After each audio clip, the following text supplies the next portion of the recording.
একবারের জায়গায় দুইবার ভাত নিতে গেলেও শাশুড়ির পারমিশন নিতে হতো। ছেলের ৫ তলা বাড়ি আছে, ছেলে অনেক ভালো চাকরি করে। এসব দেখেই তো বাবা মা বিয়ে দেয়, তাই না? একটা মেয়েকে বিয়ে দেওয়ার জন্য আর কী বা দেখার দরকার আছে? এবং ছেলের প্রতিষ্ঠানে ছেলের খোঁজখবর নিয়েই কিন্তু একটা মেয়েকে বিয়ে দেওয়া হয়। ঠিক একইভাবে আমার এক পরিচিতর বিয়ে হয়েছিল, কিন্তু বিয়ের পরের দিনই শুনলাম ওকে নাকি ওর শাশুড়ি ভোরবেলায় উঠে রান্নাঘরে পাঠিয়ে দেয়, এবং কাজের লোক যে যারা ছিল তাদেরকেও পাঠিয়ে দেয়। কারণ বউ এসেছে, বউই তো সব কাজ করবে, কাজের লোকের কাজ করার কী দরকার?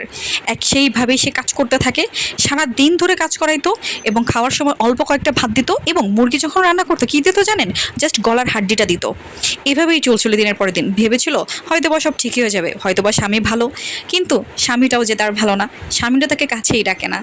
কাছে ডাকা তো দূরের কথা, একটু বসে যে মানুষ যে বউর সাথে একটু আলাপ করে সেটা পর্যন্ত সে করে না। আসলে মেয়েদের কপাল ভালো হওয়াটা না সব থেকে জরুরি, টাকা পয়সাটা মোটেই জরুরি না, কিন্তু আমরা তো সেটা ফার্স্টে বুঝি না, পরে বুঝি।